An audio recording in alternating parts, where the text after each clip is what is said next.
4 साल हो गए, 4 साल गन्ने की कीमत 1 पैसे भी नहीं बढ़ी, 1 पैसे। और मोदी जी कहते हैं हम किसानों की आय दोगुना करेंगे। 4 साल में पेट्रोल डीजल का दाम कहां से कहां पहुंच गया, खाद का दाम कहां से कहां पहुंच गया, सिंचाई का दाम कहां से कहां पहुंच गया, लेकिन 4 साल में गन्ने का 1 पैसे भी दाम नहीं बढ़ा। तो आय दोगुना कैसे करेंगे आप? हवा में आय दोगुना कर देंगे। कानून व्यवस्था के नाम पे यह सरकार पूरी तरीके से फेल हो चुकी है। इनका मकसद क्या है? किसान पे मुकदमा करो, ट्रैक्टर लेके आंदोलन में जा रहा है उस पे मुकदमा करो, उसकी जांच शुरू करा दो, उसको जेल में डाल दो, उस पे एनएसए लगा दो, उस पे राष्ट्रद्रोह लगा दो। क्या मजाक बना रखा है आपने? इन काले कानूनों के खिलाफ, इस जुर्म और जाति के खिलाफ कि कोई खाना पहुंचा रहा है किसानों को उस पे एनआईए लगा दो, कोई डीजल पहुंचा रहा है उस पे सीबीआई लगा दो, कोई ट्रैक्टर लेके जा रहा है उसको थाने से पिटवा दो। ये जो जुर्म और जाति हो रही है, इन सारे मुद्दों को लेकर आने वाली 28 फरवरी को किसान महापंचायत क्रांति की भूमि मेरठ पर अरविंद केजरीवाल जी करेंगे।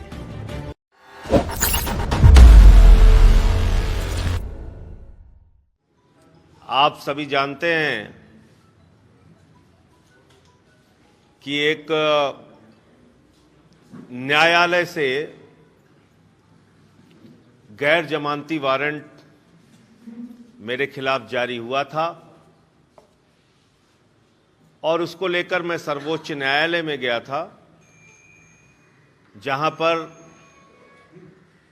हमारे माननीय अधिवक्ताओं ने मेरा पक्ष माननीय सर्वोच्च न्यायालय के सामने रखा और माननीय सर्वोच्च न्यायालय ने मुझे मेरी गिरफ्तारी पर रोक लगाई और उत्तर प्रदेश सरकार से जवाब मांगा। उसकी आज तारीख थी।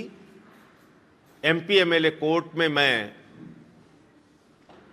माननीय सर्वोच्च न्यायालय के आदेश को लेकर प्रस्तुत हुआ। इसके साथ साथ पूरे उत्तर प्रदेश में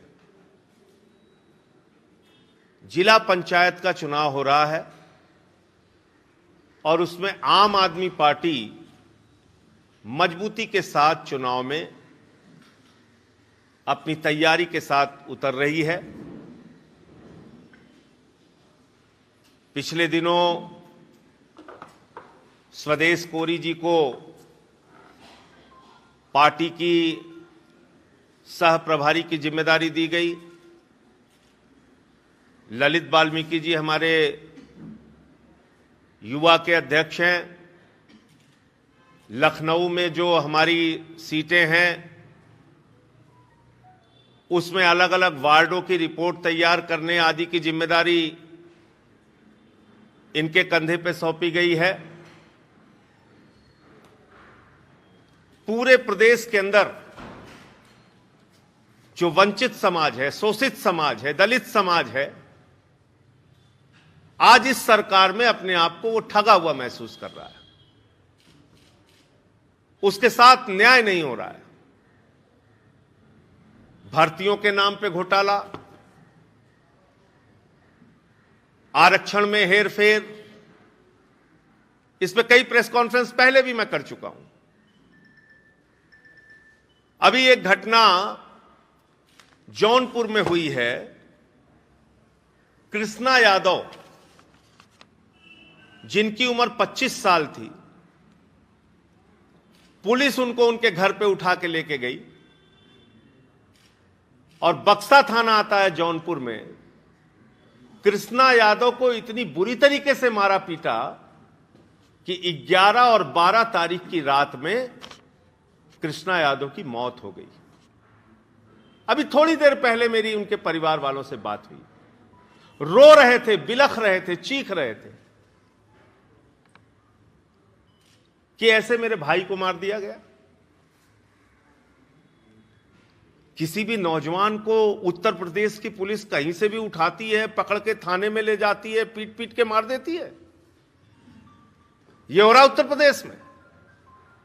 और अगर आप बोलें तो आदित्यनाथ जी आपके ऊपर मुकदमा लगा देंगे, देशद्रोह लगा देंगे, जेल में डाल देंगे, लाठियों से पिटवाएंगे।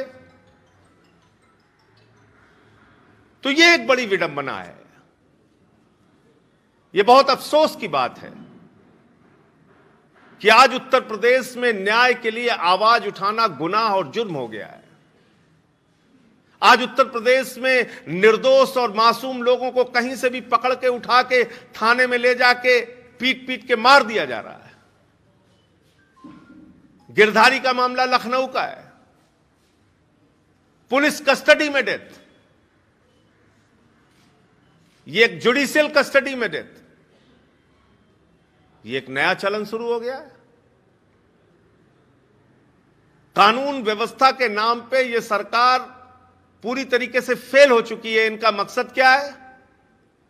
किसान पे मुकदमा करो, ट्रैक्टर लेके आंदोलन में जा रहा है उस पे मुकदमा करो, उसकी जांच शुरू करा दो, उसको जेल में डाल दो, उस पे एनएसए लगा दो, उस पे राष्ट्रद्रोह लगा दो। क्या मजाक बना रखा है आपने? 4 साल हो गए, 4 साल गन्ने की कीमत 1 पैसे भी नहीं बढ़ी, 1 पैसे। और मोदी जी कहते हैं हम किसानों की आय दोगुना करेंगे। 4 साल में पेट्रोल डीजल का दाम कहां से कहां पहुंच गया, खाद का दाम कहां से कहां पहुंच गया, सिंचाई का दाम कहां से कहां पहुंच गया, लेकिन 4 साल में गन्ने का 1 पैसे भी दाम नहीं बढ़ा। तो आय दोगुना कैसे करेंगे आप? हवा में आय दोगुना कर देंगे। तो किसानों का जो आंदोलन है वो एक जायज मांग को लेकर है कि ये तीनों काला कानून वापस होना चाहिए। ना किसान को एमएसपी मिल रही है, ना किसान को इस कॉन्ट्रैक्ट फार्मिंग से कोई फायदा होने वाला है, क्योंकि कॉन्ट्रैक्ट फार्मिंग एक ऐसा कानून है जिसमें किसान अपने ही खेत में गुलाम बन जाएगा। उसकी मेड़ों का पता नहीं चलेगा। हजारों एकड़ जमीनें पूंजीपति लेके हजारों एकड़ जमीन उसको मिलाकर खेती करेंगे, मनचाहा खाद इस्तेमाल करेंगे, मनचाहा केमिकल इस्तेमाल करेंगे, उसके मेड़ों का पता नहीं चलेगा, खेत का पता नहीं चलेगा, वो ढूंढता रहेगा इधर से उधर। और महंगाई, असीमित भंडारण की छूट, याद रखिएगा ये सिर्फ किसान के लिए काला कानून नहीं है, हिंदुस्तान के एक एक नागरिक के लिए काला कानून है। असीमित भंडारण की छूट का मतलब है सस्ते में गेहूं, सस्ते में चावल, सस्ते में फल, सस्ते में सब्जियां किसानों से खरीदी जाएंगी, उसको स्टोरेज में बड़े बड़े भंडारण में रखा जाएगा और जब बाजार में कमी हो जाएगी तो महंगे दामों पे बेचा जाएगा। तो इन तीनों काले कानूनों के विरोध में आम आदमी पार्टी संसद से सड़क तक सबसे मजबूती के साथ, प्रखरता के साथ, तन मन धन से किसानों की लड़ाई लड़ रही है। और अरविंद केजरीवाल जी ने सिंगू बॉर्डर हो, टीकरी बॉर्डर हो, गाजीपुर बॉर्डर हो, जो किसान हैं उनको इंटरनेट की सुविधा उपलब्ध कराने से लेके पानी हो, शौचालय हो, भोजन, जो भी उनसे बन सका उन्होंने किया।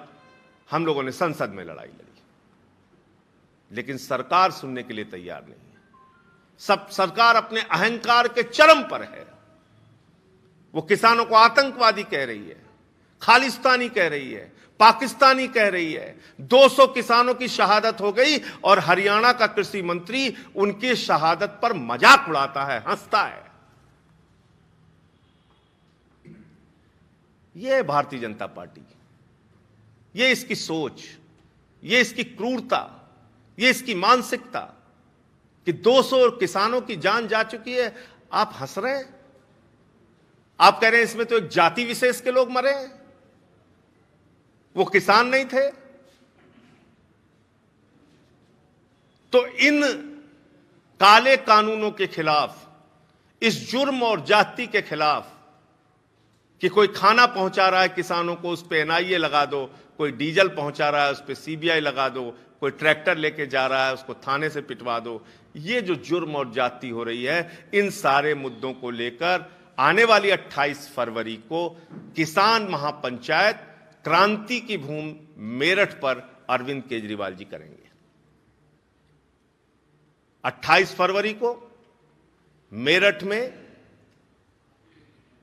जो मेरठ दिल्ली बाईपास है, वहां पर एक संस्कृति बैंक्वेट है, उसके मैदान में बड़ी एक महापंचायत आम आदमी पार्टी के राष्ट्रीय संयोजक और दिल्ली के माननीय मुख्यमंत्री अरविंद केजरीवाल जी करेंगे।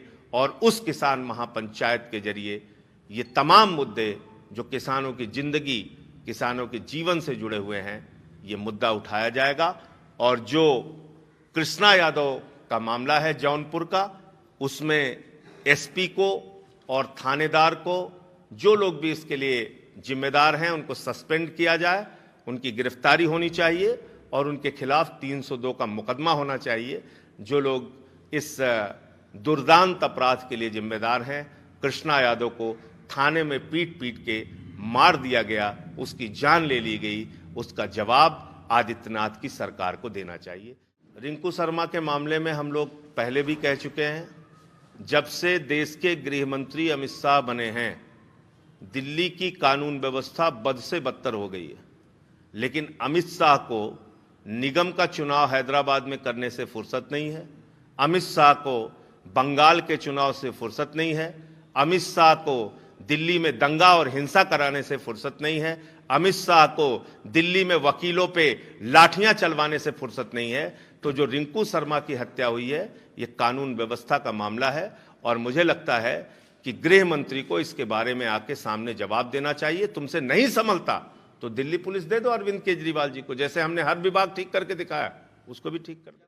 कम से कम भाजपाइयों को प्रभु श्री राम के बारे में अपने जुबान से उनका नाम लेने का हक नहीं है।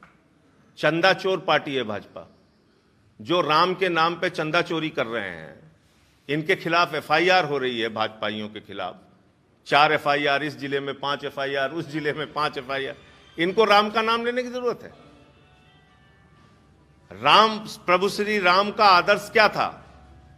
सेवरी के जूठे बेर उन्होंने खाए, निषाद राज ने उनका साथ दिया, केवट ने उनको नैया से नदी पार कराई, नल, नील, भालू, बानरों की सेना बना के रावण का नाश किया।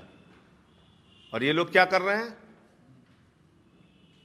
श्री राम के भूमि पूजन में मुख्यमंत्री बुलाए जाते हैं, उत्तर प्रदेश की राज्यपाल बुलाई जाती हैं, देश के प्रधानमंत्री बुलाए जाते हैं, देश के राष्ट्रपति नहीं बुलाए जाते।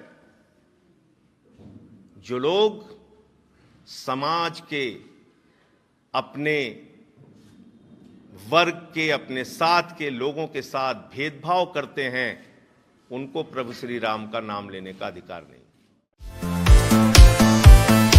अगर आपको हमारे वीडियोस पसंद आए तो प्लीज लाइक करें, सब्सक्राइब करें और शेयर करें।